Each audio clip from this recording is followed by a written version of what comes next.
ঠিক এই রকম টমেটো লসুনের চাটনি আর সাথে যদি থাকে মেথি পরোটা, ঠিক এই রকমভাবে, তাহলে ছেলেদের তো বাবা ব্যাপার। তাই বানিয়েছিলাম মেথি পরোটা। তো প্রথমে আটা নিয়ে নিয়েছি, আটার মধ্যে স্বাদ মতো লবণ, অল্প একটু হলুদ গুঁড়ো, একটু জোয়ান হাতে করে ভেঙে দিয়ে দিয়েছিলাম। এবার এর মধ্যে দেব আদা আর কাঁচা লঙ্কা গ্রেট করে রেখেছি, ওটা দিয়ে দিয়েছিলাম।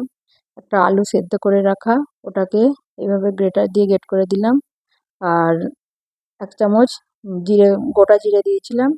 আর এই মেথিগুলোকে কুচি কুচি করে কুচিয়ে রেখেছিলাম দিয়ে এতে অল্প একটু এর মধ্যে তেল দিয়ে এটাকে ভালোভাবে মেখে নিতে হবে। ঠিক এই যে আটাটা আমার মাখানো হয়ে গেছে, এটা আমি এবার ঢাকা দিয়ে রেখে দেবো সাইডে। আর রসুনের চাটনি বানানোর জন্য এখানে আমি নিয়েছি 4টে বড় সাইজের টমেটো নিয়েছি। আর এখানে নিয়েছি এই যে রসুন ছাড়িয়ে নিয়েছি অনেকগুলো কোষা, অনেকটা, এটা প্রায় দুটো রসুন ছাড়িয়ে নিয়েছিলাম। এর মধ্যে এবার 1 চামচ ধনে গুঁড়ো আর দিয়ে দিয়েছিলাম 1 চামচ লঙ্কা গুঁড়ো। আর এর মধ্যে দিয়েছি স্বাদ মতো একটু হলুদ আর স্বাদ মতো লবণ দিয়ে, একটু জিরেটা আমার গুঁড়োনো ফুরিয়ে গিয়েছিলো তাই একটুখানি হালকা বেটে নিয়ে এর মধ্যে দিয়ে দিয়েছিলাম। এবার এই স্বাদ মতো লবণ দিয়ে এটাকে ভালোভাবে পেস্ট বানিয়ে নেব। পেস্ট বানিয়ে সাইডে রেখে দিয়ে ওটা আমি এবার মেথি পরোটাগুলো আমি ভেজে নেব। এই জন্য এখানে আটা রুটির সাইজের লেচি কেটে নিয়ে ওর মধ্যে আমি এবার রুটিটা অল্প একটু বেলে নিয়ে এর মধ্যে অল্প একটু ঘি দিয়ে দিয়েছিলাম। দিয়ে এটাকে এই যে আলুর পুর ভরার মতন এইরকম করে নিলে, এইভাবে ভাজলে বেশ এগুলো মুচমুচে হয়, পরোটাগুলো মুচমুচে হয়, খেতে ভালো লাগে। তাই আমি এইভাবে কিছুটা এইভাবে করেছি, কিছুটা আমি এমনি করে নিয়েছিলাম। যে বেলে নিয়ে এবার এটাকে উল্টে পাল্টে সেঁকে নিতে হবে ভালোভাবে, তেল বা ঘি যে যেমন পারবেন সেইভাবে উল্টে পাল্টে ভেজে নেবেন। এই যে হয়ে গেছে আমার পরোটা।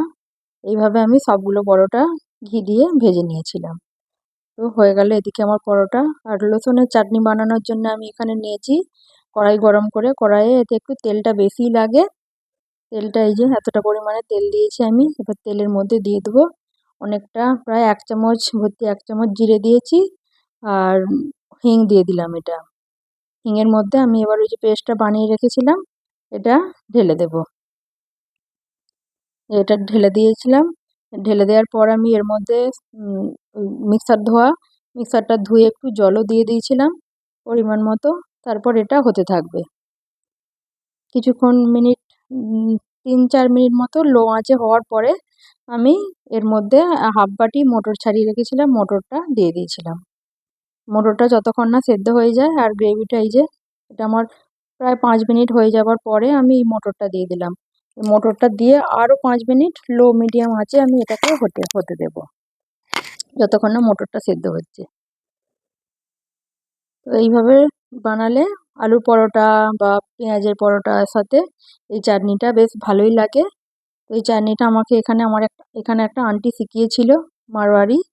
তো সেখান থেকেই আমার এই চাটনিটা আমার শেখা। শীতকালে এটা দারুণ লাগে, আমার ছেলেদের তো খুবই প্রিয় এটা, তাই আমি মাঝে মাঝেই এটা বানিয়ে থাকি। হয়ে গেছে আমার লসুনের চাটনি।